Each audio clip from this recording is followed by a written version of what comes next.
오늘은 출애굽기 7장 말씀 전하도록 하겠습니다. 오늘 설교 주제는 그들이 내가 여호와임을 알게 될 것이다 입니다. 他们会知道我是耶和华. 먼저 지난주에 배웠던 내용을 복습하도록 하겠습니다. 모세는 하나님께 부름을 받고 명령을 따라서 아론과 함께 애굽 왕 바로를 찾아갔습니다. 그들은 애굽 왕 바로에게 이스라엘 백성들을 보내주십시오. 광야에서 하나님께 예배를 드려야 합니다. 라고 말했습니다.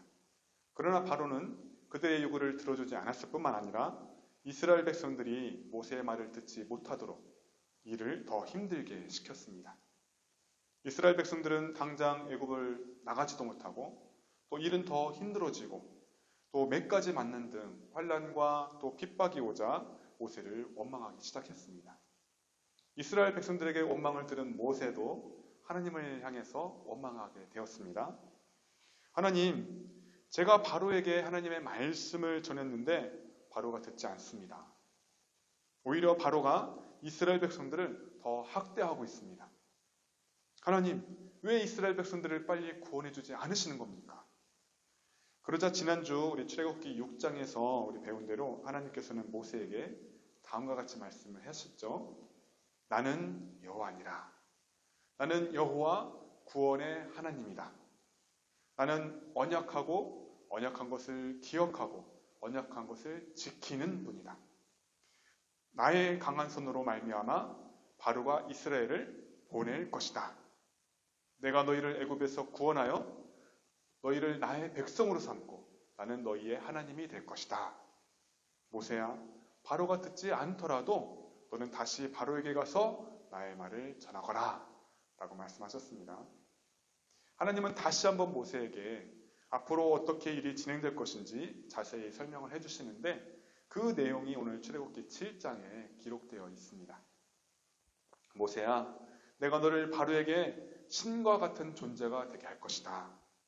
이는 바로가 모세 앞에서 놀라운 기적을 행함으로 인해서 신과 같은 그런 능력을 보여줄 것이다 라는 뜻입니다. 그리고 하나님은 모세에게 계속해서 다음과 같이 말씀하셨습니다. 내용 아론이 너를 대신해서 바로에게 말을 전할 것이다. 내가 너에게 명령한 모든 것을 너는 아론에게 말하면 된다. 그러면 내 형 아론이 바로에게 가서 이스라엘 백성들을 애굽에서 보내주십시오 라고 말할 것이다.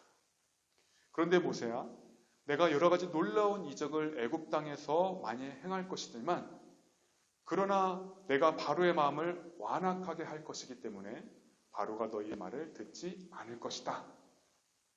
내가 애굽에 내 능력을 나타내어 여러 무서운 재앙을 내려서 결국에는 내 백성 이스라엘을 그 땅에서 인도하여 낼 것이다. 그때야 애굽 사람이 내가 여호와인 줄 알게 될 것이다. 하나님께서 자신에게 원망하던 모세에게 이 하신 말씀, 이 핵심 말씀은 오늘 설교 제목과 같습니다. 그때야 애굽 사람들이 내가 여호와인 줄 알리라. 이 말씀이 7장 5절에 있습니다. 开始我伸手攻击埃及将以色列人从他们中间领出来的时候埃及人就要知道我是耶和华. 자, 시작. 내가 내 손을 애굽 위에 펴서 이스라엘 자손을 그 땅에서 인도하여 낼 때야 애굽 사람이 나를 여호와인 줄 알리라 하시네. 여호와 하나님께서는 이 10가지 재앙을 통해서 이스라엘을 애굽에서 탈출을 시키십니다. 그래서 이스라엘 백성들뿐만 아니라 애굽 사람들 그리고 주변의 모든 나라들, 이 세상 모든 사람들이 하나님의 존재를 알게 하셨던 것입니다. 하박국서에 비슷한 말씀이 있는데요. 하박국 2장 14절 말씀 开始认识耶和华荣耀的知识要充满遍地好像水充满洋海一般. 시작. 이는 물이 바다를 덮음같이 여호와의 영광을 인정하는 것이 세상에 가득함이니라. 아멘. 하나님께서 애굽에 내린 첫 번째 재앙은 나일강물이 피로 바뀌는 것이었고요. 또 10번째 재앙, 마지막 재앙은 애굽의 모든 사람과 가축의 첫 번째 것이 죽는 그런 재앙이었습니다. 하나님께서 애굽에 이 10가지 재앙을 내리신 이유는 애굽 사람들이 섬기던 이 모든 신들을 다 심판하셨던 것입니다. 즉 애국 사람들이 섬기던 신은 아무런 능력이 없다. 이스라엘 민족이 섬기는 여호와 하나님이 진짜 참 하나님이시고 그것을 그들로 알게 하려고 하셨던 것입니다. 출애굽기 12장 12절 말씀 다시 한번 읽습니다. 开始因为那夜我要巡行埃及地，把埃及地一切投生的50人是牲畜都记下了，又要败坏埃及一切的神，我是耶和华。 시작. 내가 그 밤에 애굽 땅에 두루 다니며 사람이나 짐승을 막론하고 애굽 땅에 있는 모든 처음 난 것을 다 치고 애굽의 모든 신을 내가 심판하리라. 나는 여호와니라. 아멘. 자, 바로는 자신의 아들을 포함해서 애굽 사람의 모든 장자들이 다 죽자 결국은 이제 항복을 하게 됩니다. 애굽 사람들이 이 10가지 재앙을 계속해서 겪으면서 이스라엘 백성들을 구원하시는 분은 여호와 하나님이시구나. 그 사실을 깨닫게 될 거라는 것입니다. 저는 여기서 엉뚱한 생각을 한번 해봤습니다. 하나님께서는 왜 애굽 왕 바로에게 직접 말씀하지 않으시고 모세를 통해서 아론을 통해서 말씀을 전하시는 것일까요? 하나님께서는 요셉의 때와 같이 바로의 꿈에 나타나서 말씀하실 수도 있고요. 또는 환상 중에 애굽 왕에게 직접 말씀하실 수도 있었을 텐데 말입니다. 그러면 바로가 무서워서 당장 이스라엘 백성들을 보내주지 않았을까요? 또는 10가지 재앙을 내릴 필요도 없이 처음부터 장자를 죽여서 그렇게 하면 간단하게 또 출애굽을 할 수도 있었을 텐데 말입니다. 그런데 하나님은 오히려 애굽 왕 바로의 마음을 계속해서 완악하게 강팍하게 하셨고 애굽에 계속 여러 가지 재앙을 계속해서 내리셨습니다. 왜 그러셨을까요? 그 답은 제가 방금 전에 말씀을 드렸습니다. 여호와 하나님께서 손을 펴서 이스라엘 백성들을 출애굽시킬 때 그때 애굽 사람들이 이스라엘 백성들을 출애굽시키는 분은 하나님이시구나. 여호와 하나님인 것을 알게 하려고 하신 것입니다. 만약 바로가 하나님께 말씀을 직접 듣고 이스라엘 백성들을 그냥 무서워서 보내주었더라면 애굽 사람들과 주변 나라 사람들 그들은 하나님의 존재를 그렇게 잘 알지 못했을 것입니다. 모세는 하나님으로부터 다시 한번 앞으로 일이 어떻게 진행될지 자세히 설명을 듣게 되었고 그 후에 더 이상은 하나님 제가 바로에게 못 가겠습니다. 그렇게 발뺌을 하지 않았습니다. 모세는 아론과 함께 여호와께서 자기들에게 명령하신 대로 행하였습니다. 모세와 아론은 애굽 왕 바로에게 다시 두 번째로 찾아갔습니다. 그때 모세의 나이는 80세였고요. 아론의 나이는 83세였습니다. 여러분 나이가 많다고 또는 나이가 어리다고 해서 하나님의 일을 못하는 것이 아닙니다. 신약 성경을 보면 사도 바울의 제자, 영적인 아들 디모데가 어렸었는데도 불구하고 교회를 맡아서 목회를 감당했습니다. 하나님의 일을 함에 있어서 중요한 것은 내 생각대로 하는 것이 아니라 하나님의 부름을 받았느냐라는 것입니다. 모세가 40세에 애굽의 공주의 아들로서 자기 생각대로 이스라엘 백성들을 구원하고자 하였지만 하나님께서는 모세를 사용하지 않으셨습니다. 그러나 지금 모세의 나이는 80세인데 할아버지가 되어서 자신은 능력이 없다라고 그렇게 했었는데 하나님께서는 지금 그를 사용하고 계십니다. 이와 같이 저와 여러분도 하나님께서 우리에게 어떤 일을 부르실 때 어떤 일을 맡기실 때 저는 능력이 안 돼서 못합니다. 그렇게 하는 것이 아니라 겸손하게 순종하시기를 바랍니다. 하나님께서 하나님의 일을 맡기는 것이기 때문에 하나님께서 책임져 주시고 능력을 주십니다. 우리는 하나님께서 말하는 대로 말을 하면 되고요. 하나님께서 이렇게 하라 하면 이렇게 하면 되고 저렇게 하라 저렇게 하면 됩니다. 모세와 아론이 바로에게 가서 하나님의 말씀을 전하자 바로는 그들에게 너희는 기적을 행해봐라. 여호와 하나님께서 너희를 보낸 것을 증명해봐라 라고 말을 했습니다. 그러자 아론은 모세와 그의 신하들 앞에서 지팡이를 던졌고 그 지팡이는 곧 뱀이 되었습니다. 바로 신하들은 깜짝 놀랐겠죠. 그러나 그러나 바로는 기가 죽지 않았습니다. 모세와 아론에게 질 수 없다면서 애굽의 마술사들을 불렀습니다. 그러자 그들도 마술을 써서 지팡이를 던지자 뱀이 되는 것이었습니다. 지난번에 한번 말씀을 드렸는데 마술사들은 보통 눈 속임수를 사용합니다. 애굽의 마술사들도 눈 속임수로 그렇게 마술을 부렸을 수도 있고요. 아니면 정말 어떤 특별한 능력이 있어서 이 지팡이를 뱀이 되도록 했을 수도 있습니다. 하나님만 기적을 행하는 것이 아니라 때로는 사탄도 기적을 행할 때가 있습니다. 예수님께서 세상 마지막의 때에 다음과 같은 일이 발생할 것이라고 말씀하셨습니다. 마가복음 13장 22절 말씀, 开始因为假基督假先知将要起来先神迹启示倘若能行就把前民迷惑了 시작 거짓 그리스도들과 거짓 선지자들이 일어나서 이적과 기사를 행하여 할 수만 있으면 택하신 자들을 미혹하려 하리라. 하나님의 사람과 거짓 선지자가 똑같은 기적을 행해도 그 목적과 결과는 분명히 다릅니다. 하나님의 사람은 이 기적을 통해서 사람들로 하여금 하나님을 알게 하고 하나님께로 나아오게 합니다. 하지만 거짓 선지자는 이 기적을 통해서 사람들로 하여금 기적만 바라보게 하고 하나님을 떠나가게 하고 그리고 믿음을 떠나가게 합니다. 그러므로 사랑하는 여러분, 어떤 놀라운 기적이 일어난다고 해서 모두 하나님께서 행하시는 것은 아니다 라는 사실을 우리가 기억해야 합니다. 기적이 일어남으로 인해서 그 뒤에 어떤 결과들이 있는지 우리가 자세히 살펴봐야 합니다. 애굽의 마술사들이 아론과 같이 똑같은 기적을 행하자 바로는 마음속으로 여호와라는 신도 별거 아니네? 그렇게 생각하게 되었을 겁니다. 그러나 아론의 뱀이 이 마술사들의 뱀을 꿀꺽 삼켜버렸습니다.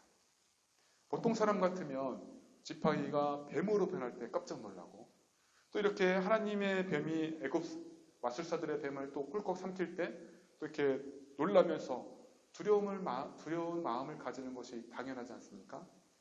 그러나 하나님께서 이미 예언하신 대로 이 바로의 마음은 완악하게 하셨고 그리고 즉 바로의 마음이 길가와 같이 그렇게 굳어 있었기 때문에 하나님의 말씀을 듣지 않았던 것입니다.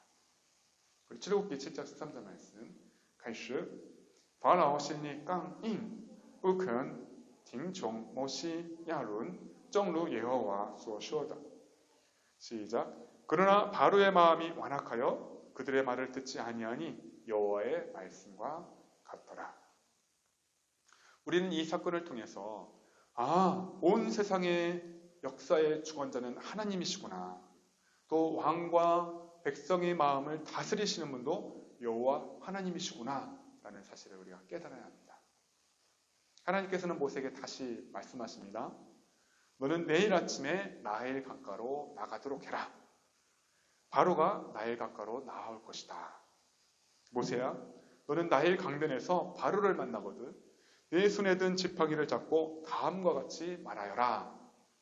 자, 애굽 왕이시여, 히브리 사람의 하나님 여호와께서 나를 왕에게서 보내 이스라엘 백성이 광야에서 그를 섬길 수 있도록 그들을 보내라 라고 말씀하셨습니다. 그러나 왕은 지금까지 제가 전한 하나님의 말씀을 듣지 않고 있습니다.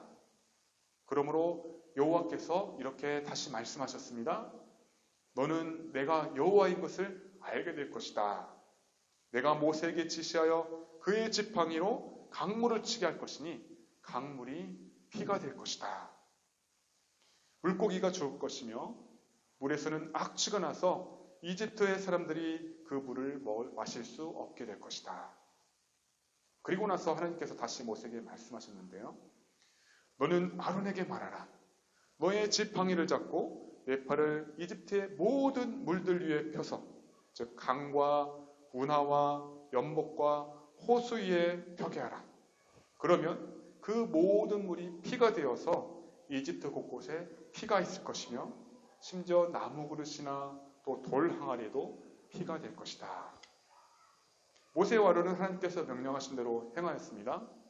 그러나 바로와 그 신하들 앞에서 지팡이를 들어서 강물을 쳤습니다. 그러자 강물이 다 피로 변했고 물고기가 죽었으며 그리고 물에서는 아주 안 좋은 냄새가 났습니다. 당연히 이집트 사람들은 그 물을 마실 수 없게 되었겠죠. 이집트 곳곳에는 피가 넘쳤습니다. 그때 바로의 마법사들도 자기들의 마법으로 그와 똑같이 행하는 것이었습니다. 바로는 마음이 더욱더 완강해져서 여호와의 말씀대로 모세와 아론의 말을 듣지 않았습니다. 그런데 하나님께서 모세에게 바로가 그렇게 할 것이다 라고 이미 예언하셨죠. 그러므로 애굽 왕 바로는 발길을 돌려서 아무 일이 없었다는 듯이 다시 궁전으로 들어가 버렸습니다. 여러분, 바로는 애굽의 왕으로서 이 백성들의 어려움을 해결해 주는 것이 마땅하죠. 그러나 그는 나는 모르는 일이야 라고 하면서 관심을 갖지 않고 궁전으로 들어가 버린 것은 백성을 사랑하는 그 진정한 왕의 모습이 아닌 것입니다. 이집트의 모든 사람들은 이 물을 마실 수 없어서 결국 강변 주변에 파서 마실 물을 구해야만 했습니다.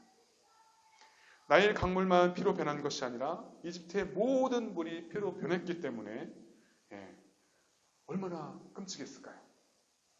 하나님께서 애굽에 내린 첫 번째 재앙인 나일 강물이 피로 변한 이 재앙으로 인해서 애굽 백성들은 정말 크게 고통을 당하게 되었습니다.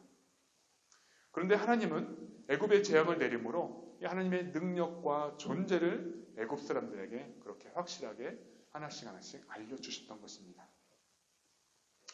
애굽 왕 바로는 나일 강물이 피로 바뀐 이 재앙, 즉 그 앞에서 도망가 버렸습니다. 애굽의 마술사들이 진짜 능력이 있었다면 바로는 그들을 향해서 이 핏물을 다시 깨끗한 강물로 바꿔 그렇게 명령하면 더 낫지 않았을까요? 강물을 피로 바꾸는 능력이 있다면 다시 피를 깨끗한 물로 바꾸는 그런 능력도 있어야 하지 않겠습니까? 하나님은 나일 강물을 핏물로 바꾸심으로 애굽 사람들로 하여금 하나님의 존재를 알게 하셨는데요. 하나님을 믿는 우리 역시도 우리가 믿는 하나님에 대해서 우리가 더 잘 알아야만 합니다. 우리가 지난 시간에 웨스터민스터 소리문답 배웠었는데 신구약 성경이 우리 사람들에게 주로 가르치는 것은 무엇이라고 했죠? 성경이 우리 사람에게 주로 가르치는 것은 우리 사람이 하나님에 대해서 믿을 것과 하나님께서 우리 사람들에게 요구하시는 의무입니다. 우리가 하나님에 대해서 믿는 이 내용, 이것을 가장 중요한 내용을 요약한 것이 바로 사도신경입니다. 우리는 매일 주일 예배 드릴 때마다 사도신경으로 우리의 신앙을 고백하고 있습니다. 애굽 왕 바로는 나일 강물이 피로 바뀐 이 재앙 앞에서 도망갔지만 우리의 왕이요 구원자이신 우리 하나님은 어떻게 하셨습니까? 하나님은 죄인인 우리를 구원하시려고 독생자 예수 그리스도를 이 땅에 보내주셨습니다. 그리고 하나님은 예수님을 십자가에 못 박혀 죽도록 하심으로 그렇게 하기까지 우리를 사랑해 주셨습니다. 우리 로마서 5장 8절 말씀 같이 읽겠습니다. 开始唯有基督在我们还做罪人的时候为我们死，神的爱就在此向我们显明了。 시작. 우리가 아직 죄인 되었을 때에 그리스도께서 우리를 위하여 죽으심으로 하나님께서 우리에 대한 자기의 사랑을 확증하셨느니라. 아멘. 여호와 하나님은 우리를 구원하기 위해서 자기의 생명과 같은 독생자 예수님을 죽음 앞에 내어 놓으셨습니다. 그런데 하나님께서는 다른 방법으로도 우리를 사랑하신다는 것을 보여주실 수도 있었을 텐데요. 하나님은 왜 예수님을 이 땅에 보내주시고 또 예수님을 십자가에 죽도록 내버려 두셨던 것일까요? 만약 하나님께서 죄인들을 무조건 용서해 주신다면 하나님은 공의로운 분이 되지 못하기 때문입니다. 어떤 사람이 죄를 지었다면 죄를 지은 책임을 다해야 그 죄로부터 완전히 자유로워질 수가 있습니다. 예를 들어서 다른 사람의 것을 도둑질하거나 아니면 다른 사람에게 상해를 입혔다면 피해자와 합의를 하고 또 그에 알맞는 형벌을 받아야 합니다. 모든 사람은 아담의 후손으로 죄인으로 태어나기 때문에 우리가 그냥 하나님 나라에 들어갈 수는 없습니다. 로마서 3장 23절 말씀 开始一人虽然都犯了罪归缺了神的荣耀. 시작. 모든 사람이 죄를 범하였음에 하나님의 영광에 이르지 못하더니. 죄의 문제를 해결해야지만 거룩해지고 우리가 하나님 나라에 들어갈 수가 있습니다. 성경에서 말하는 죄를 해결할 수 있는 유일한 길은 피를 흘리는 것입니다. 우리 히브리서 9장 22절 말씀 开始按着律法凡物差不多都是用血洁净的若不流血罪就不得赦免了. 시작. 율법을 따라 거의 모든 물건이 피로써 정결하게 되나니 피 흘림이 없은즉 사함이 없느니라. 우리는 우리 스스로의 힘으로 우리 자신의 능력으로 자신의 죄의 문제를 해결할 수가 없습니다. 그래서 하나님은 독생자 예수 그리스도를 희생 제물로 삼으셔서 우리 대신 십자가에서 피를 흘리도록 하셨던 것입니다. 하나님은 사람들에게 너희가 착한 일을 많이 하면, 너희가 잘생기면, 너희가 돈을 많이 벌고 공부를 잘하면 너희 죄를 용서해 주겠다라고 하지 않으셨습니다. 많은 사람들이 착한 일 많이 하면 천국에 갈 수 있지 않나요? 라고 생각을 하는데 절대 아닙니다. 하나님께서 나일 강물, 즉 죽음의 물로 바꾸셔서 애국 사람들이 섬기던 신을 심판하셨지만 예수 그리스도가 십자가에서 흘리신 보혈을 통해서 우리에게는 생명을 주셨습니다. 사랑하는 여러분, 우리는 애국 사람들과 같이 재앙을 통해서 하나님의 존재를 알아가는 것이 아니라 우리가 예수님의 십자가 사랑을 통해서 우리가 하나님의 자녀가 되었잖아요. 그래서 우리가 예배와 말씀과 기도 생활, 이렇게 하나님과의 친밀한 교제 생활을 통해서 우리가 하나님을 더욱더 잘 알아가기를 예수님의 이름으로 축복합니다. 아멘. 기도하겠습니다. 세상에 많은 사람들이 신의 존재를 믿습니다. 世界上有很多人相信神的存在. 그래서 세상에는 사람들이 섬기는 수많은 신들이 있습니다. 所以呢世界上有很多的供奉的神.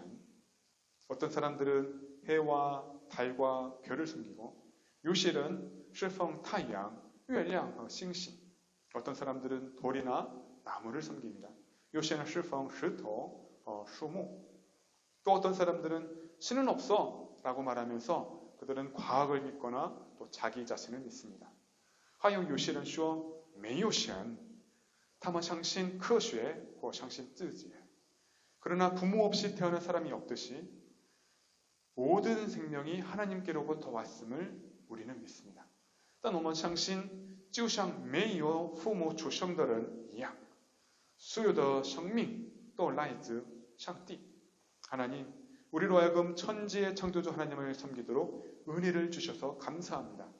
神啊感谢赐予我们恩惠与侍奉创造天地的主上帝. 오늘도 이렇게 교회에 나와 하나님을 예배할 수 있도록 하여 주시니 감사합니다. 感谢您今天也让我们来教堂做礼拜. 우리로 하여금 날마다 주를 더 잘 알아갈 수 있도록 인도하여 주시옵소서. 让我们每一天更了解主，指引我们吧。